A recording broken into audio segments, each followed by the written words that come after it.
In a city once crowned the most dangerous in the world, a young girl watched as border agents tore apart cars. Not in a movie, not in the headlines, but in real life. Her life. She saw what drugs could do to a person, to a family, and to a city. And even then, she started asking questions. Definitely saw a lot what drugs do, not just to the individuals, but the community at large. In fact, where I grew up became so dangerous, it became the #1 murder capital of the world. She saw the wreckage of addiction and trafficking, and she knew, even as a kid, this couldn't be normal. Today, she's still asking questions and helping others find answers. This is the story of Julieta, a story about courage, community, and the quiet power of prevention. This is Pathways to Prevention, the podcast that sparks conversations shaping the future of drug prevention and recovery. Powered by the Drug Free America Foundation, we bring together leading voices like policymakers, researchers, faith leaders, prevention experts, and real-world changemakers to tackle the biggest challenges in the fight against substance misuse. From breaking trends to innovative strategies, we explore what works, what's next, and how we can all make an impact. You're here because you care about creating a world free from the grip of addiction.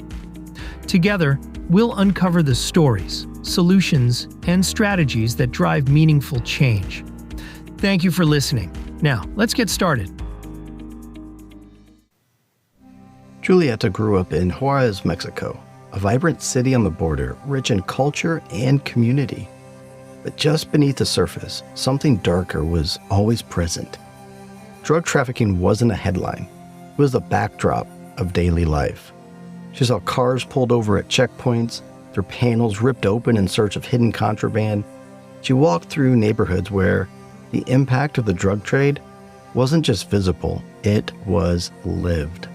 And even as a child, she began to understand this wasn't how life was supposed to be. Maybe, just maybe, she could do something about it. Well, like I said before, funny enough, growing up in Mexico, in Juárez, I was born in Mexico City, I grew up in Juárez. Juárez is the border town where I grew up. It was something that was very common, drugs. Drug dealer, but more the drug trafficking. So when you're crossing the border, you see the cars being stopped, you see the cars being opened up, you see them. And I grew up with that being something normal, you could say, normal in quotations. At one point I saw, it was like, okay, it's going to take a long time to cross the border because we're going to go, to the mall or whatever.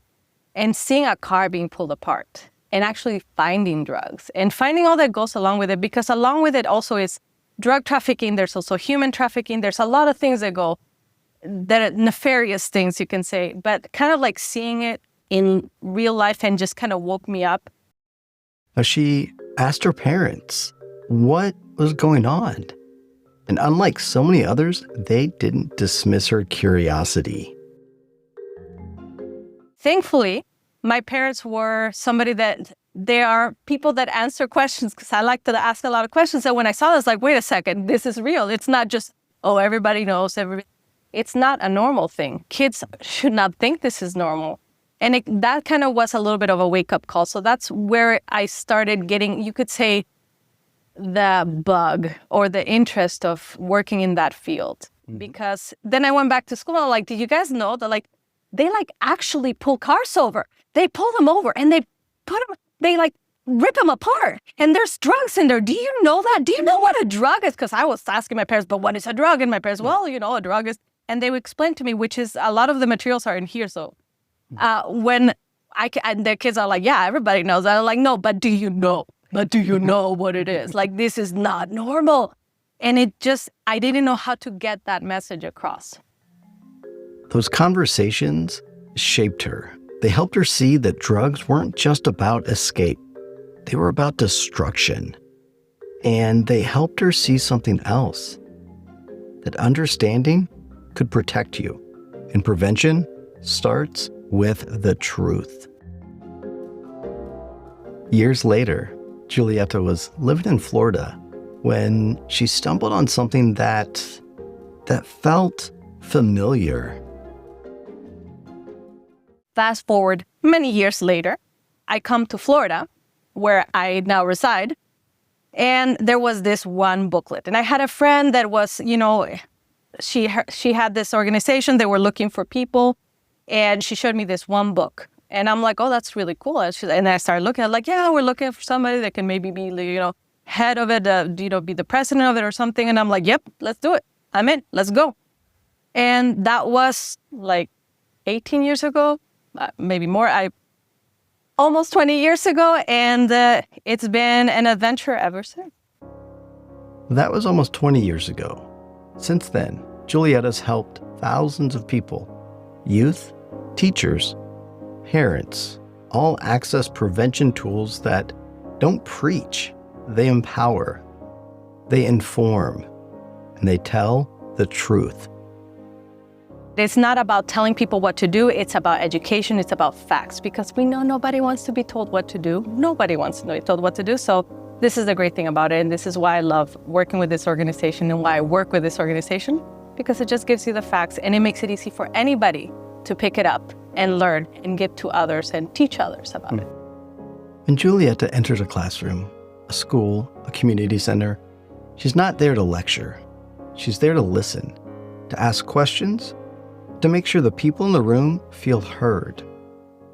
One of the things, and I actually work a lot with youth. I personally like to mentor kids. That's one of the things that I just picked up, and I've never, it's something that you ask me and I will probably usually say yes.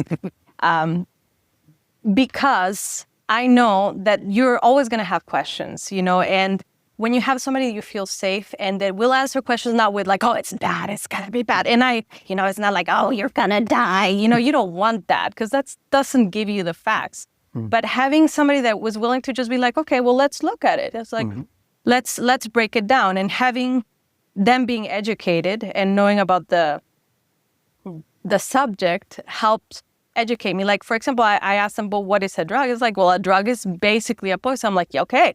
But what does this do? Why is it bad? Why do people want it? Why are they trafficking? And just getting into this conversation more and more and being open about it. And also from where my mom grew up, she was more in the agricultural area. So you see also the drugs part when it comes to like, you have to plant drugs listen, we can have a talk here and I can tell you so many stories about different parts. But, being open, like, no, there's people that are good, there's people that are bad, and this is how it works. And breaking it down and just having a conversation and listening to me, it actually really opened up my eyes in a way that I think it's very easy to go down that road, because you see it everywhere. I mean, it's like, you want to just be happy? Do you want to just like chill out and not have anxiety? You don't want to think about it? I could have pretty easily gone down that road. But having that talk with them always made me think, wait a second, it does sound good. And it looks like they're having fun, but not really. When you really look at it, what you hear and what you see is very different. It's fun, it's exciting, it's gonna make you feel good. You see them high, you see them, intoxicated. It's not fun, it's not exciting, it's actually kind of scary. It's a poison. It's a poison. Like your parents said, Yeah. It's a poison. And all the things that could come from it. It's not just about physical, but also the trouble you can get into physically. And, you might get into trouble with not thinking straight and all that goes along with it. So definitely having that talk, even if it's a small talk like, oh, Mom, but I heard about this. What is this? It's like, it's basically a poison. And you can leave it at that. And then if they have more questions, well, let's talk more about it. What do you want to find out about? You want to find out about this? Oh, let's talk about it. I took a moment and I told her how my wife and I already talk about how we'll handle conversations with our young daughter when she grows up. We don't want a big talk one day. We want real talks every day. Julieta smiled because that's exactly how she was raised. To me, it's so beautiful that we're having this specific conversation now, because in my own life, with my wife, our daughter who's 20 months old, we've already had started having the conversation around prevention and drinking and drug use. And the way that I articulated sort of my approach, how I want to approach it, isn't about saying no to drugs. You can't do this, can't do that, don't do this. The way I explained it to my wife, who's not in prevention, was that I want us as parents to form such a good bond to where she feels safe and comfortable coming to us and having conversations. But then also, I want it to be a norm in our family that we have real conversations, not just about drugs and alcohol and sex, but just real conversations. So when the time comes to have those conversations, it's not like, okay, listen here, sit down, we got to have a big talk. That is just normal to talk about that stuff. Yeah. And so It's organic. Yes, it's organic and natural, and she feels safe. And so then we can have multiple conversations, not just one big conversation. Yeah. So it's encouraging to me to hear you share very similar personal experience in y'all's approach to using your materials to empower folks to have those conversations. Yes, absolutely. I think that's great. What you do is great. I think it's not about attacking and not about, because I think sometimes when you're in prevention, people just assume that you're going to go in with, oh no, it's bad. You're going to, and you know, I even joke if I'm working with a youth group, I'm like, I'm not the lady, just saying no, guys. I'm very much, I'm like, no, I want to hear from you, because a lot of times, unfortunately these days, they're getting younger and younger, the exposure and the usage of it. She doesn't just talk about prevention. She models it with empathy, with trust, and with respect. So at times when I do go in, there is not just prevention, but you're getting them right at the cusp where they're either starting to experiment or they're thinking about it, or those around them are starting to. So listening to them as well also helps, you know, so it kind of all goes together. You're there to listen, you hear, and I always tell them, I'm here to give you the facts. I'm not here to tell you what to do or not to do, because I'm not going to be there. I'm not going to be there. You see that thing? That's the one I told you. You shouldn't do it. And it's like, and you're going to decide anyways. It's going to be ultimately to you, but you're going to do it with the knowledge. You're going to do it with, I always say, I work with knowledge is power. That's my, you can say my motto in life. Knowledge is power. The more knowledge I have on something that I know where it comes from, because that's also kind of scary these days, but to make sure that you know where it comes from, you can make better decisions. You can make an educated decision for yourself. So that's truly what I go in with, and that I think is the most important thing. To listen, interact with each other. It's not talking at them. It's actually just learn from each other and learn from facts. Before we really dig into some of the other stuff that you all do, I want to learn more about those lessons that you've learned over the last 18 plus years. Oh, boy. And so if you're starting fresh, starting like brand new into the prevention space, what would be sort of the top three like words of wisdom or tips that you would share? If you're starting, listen to the community. Do not go in just saying, this is what we're going to do, or I have the solution, because at times you might go in with a good intention. You have to really listen to what they need and want. You can't just impose your ideology or your thoughts or what you believe, because at times you might crash into, you know, others. And that's normal. I mean, that's a healthy thing. You want to have that. You want to have people with different opinions, but definitely listen to what is needed and wanted, and don't just go in, you know, pushing whatever you think is the right thing. And I think that's number one. With that, then you can really start to build and create and partner, and, you know, it's just a nice baseline, you can say. Yeah. So top three, I don't know. Did I just give you three? I think so. So you go into a community or a school, whoever it is you're there to support, to serve. You have this open mindset. You're there to listen and learn, to understand their needs, and then you're ready to roll up your sleeves and build. Yeah. What does that mean? Well, I mean, there's different ways that you can go about. You can start with many different things. And the good thing about the program that I do work with is that we have many resources that allow you to go into different areas that you want to go. So if you, for example, sometimes schools, it's hard to, because they have their testing is very limited, their time that they have scheduled, but it could be like going into an after-school program. So if there's a problem in the community that you have heard, you might go and talk to the person maybe. You might be right. You might have something like, hey, I've heard that fentanyl is a big problem, so let's talk about it. Is it a problem for you? Do you have any concerns? Or because I do have this, would this be helpful? That's where you can build. It'd be like, no, we have like really young kids. We're not thinking, or maybe they're like, well, I've never heard about it, but that's a good question. Or also come prepared, come yourself well educated to where you're going. Don't just go kind of nilly-willy anywhere and just be like, do come prepared with what you want to create and present it well, listen. And then from there, you both are, or the group might have an idea where you want to go. So that's where you can start to build. Like, oh, you need a class. Well, let's start talking to the parents then and tell them, hey, out there is this problem. Let's talk about it. How can we talk to our kids about drugs? How can we start this conversation? Or, if you're a teacher and you're having that, well, okay, you want to do a class, that's good. Listen, I have this. Let's talk about it. Or if you're in a community and you have community events and we have this and we can just leave it out there. And sometimes people are shy or they're scared to reach out or ask questions. So that's also a way that you can just, grab information, read it for yourself, and you don't have to mess. But you can change lives just with that. Because knowledge is power? Knowledge is power, yeah. That's exactly. how you change lives. Yes. Okay, well, you work with youth. Mm-hmm. And I'm of that awkward age where I'm too old to really connect and relate with youth. And my daughter is very young, so I don't have that perspective. Okay. So what advice could you give me about working with youth, serving youth as it relates to prevention? Well, teach me, please. Well, I'll tell you something. I do work with adults too. I've worked with law enforcement. I've worked with, National Guard. I've worked with teachers. I've worked with pretty much everyone.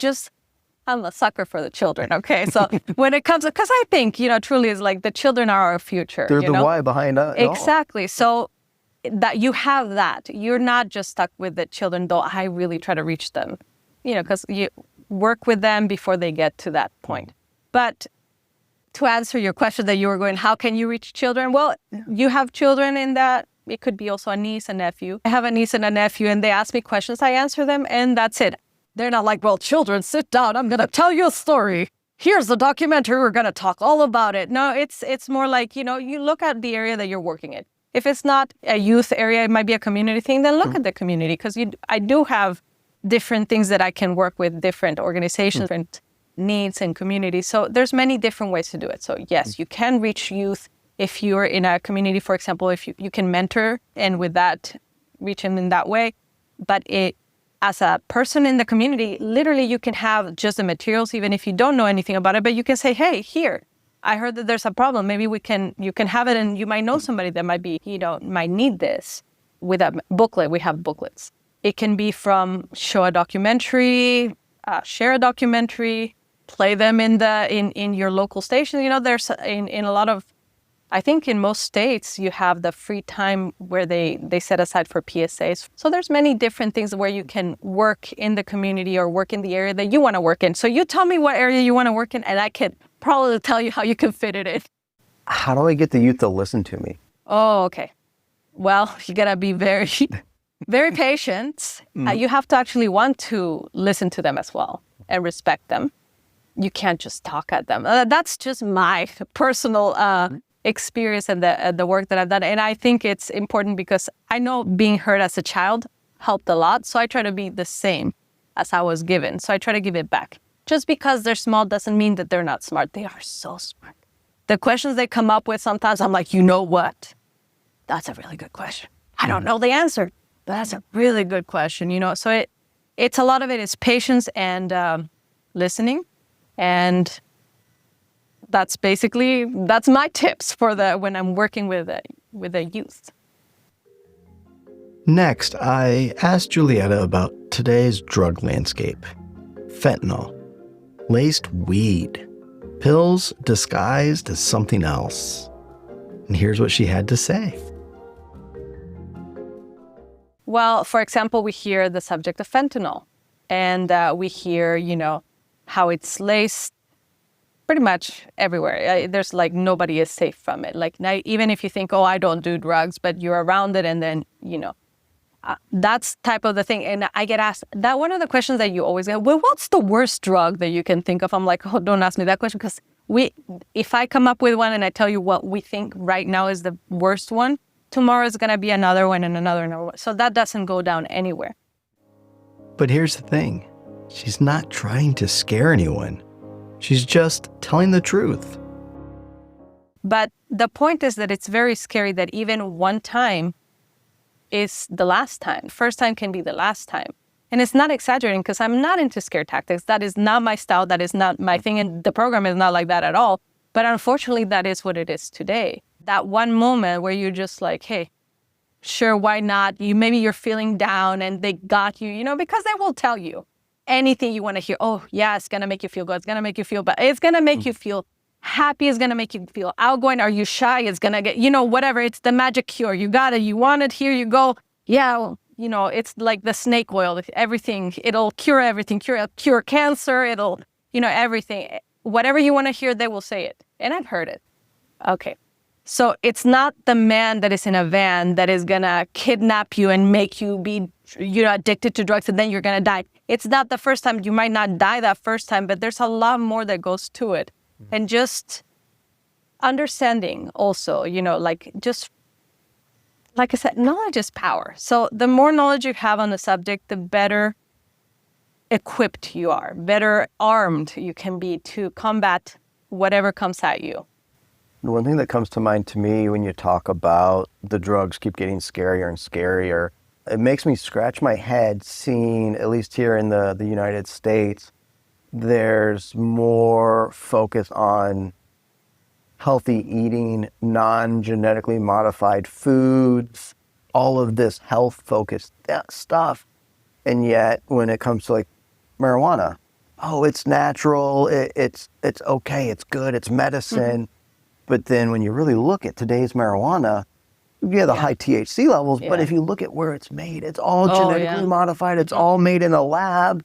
It's so outside of the focus of health. But there's this messaging disconnect there. Yeah. And that, there was a presentation I saw where they did the before, the flower, weed. This is what weed was in the 70s. Right. And then they said, you want to see what weed looks like when it's growing now? And boom. Oh, yeah. It was this chemistry lab, more elaborate than the chemistry lab I had when I was in college. Yeah. And I was like, oh, if only the world knew that. Yeah. And realized that or understood that. Yeah, no, you're spot on that. That's one of the things I said, listen, and one of the things why I like the organization and the materials, because it shows where the information is coming from. I tell them, and I joke sometimes, I'm like, I can tell you about donuts and how donuts can, make you thin, and I can make a study that sounds really good, but you look at it, you're like, listen, lady, that's not true. That's not gonna, but it's of course, that's an exaggeration of what it would be, but it's the reality of it. Anybody can go and create these things or pick and choose what looks nice, but just happen to leave out the rest of the things. Like, oh yeah, it's called a high for a reason, but what happens when you come back down from that high? How do you feel afterwards? What are the short-term effects? What are the long-term effects? What happens to the people that take it? What happens to the family? How do all of that goes along with it? There's a lot of information. So I'm like, you don't even have to listen to me. Go search it yourself, but make sure that you know the source. Make sure that they know that they are actually the people that you should listen to. She's seen how powerful a single conversation can be, or even how powerful a single booklet can be. One of the most beautiful things, I think, is when you had the stories. We had one volunteer that was passing out, booklets. I don't remember where it was, but we heard back from this one girl that had received one single booklet. And she called us and she told us, yesterday I got this booklet, and then afterwards I went to a party, and it just happened to be the moment where the friends started to push drugs, like, hey, try it. And she had just read the material. And she's like, and I didn't do it because I just read about it. I just read about it. So in that moment, it's like, oh, okay, you made a difference. Yeah. She's mentored youth who've avoided overdoses. She's trained law enforcement, teachers, and parents to have better conversations. She has saved lives. And she doesn't need a stat sheet to prove it. She's heard it from the kids themselves. Now, in our conversation, I asked Julieta what she'd say to others doing this work. People working in prevention, treatment, and recovery. Folks who might feel burned out, might feel discouraged. And here's what she offered us. I will tell you, we are making a difference. We actually do make a difference. Working together, that's very important. Helping one another, just keep going. Sometimes it looks darkest when the sun is about to come up. That line, that message, it stopped me right in the middle of the interview because this work is hard. Julieta's story, it's proof that the quiet, consistent work matters. If her story moved you, here's what you can do next. Go to drugfreeworld.org. Take a course, order a booklet, share it with someone in your life. Because when we know better, we choose better.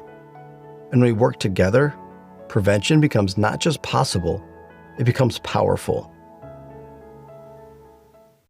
Thank you for joining us on this episode of Pathways to Prevention, brought to you by the Drug Free America Foundation. Together, we're building a future where communities thrive and individuals live free from the burden of substance misuse. If you found this conversation valuable, don't forget to subscribe and share it with others who care about making a difference. Your support helps us reach even more listeners around the world. To stay connected and explore more resources, visit us online at dfaf.org. Let's continue to spark conversations, drive change, and create pathways to a healthier, drug-free future. Until next time, thank you for listening and for being part of this mission.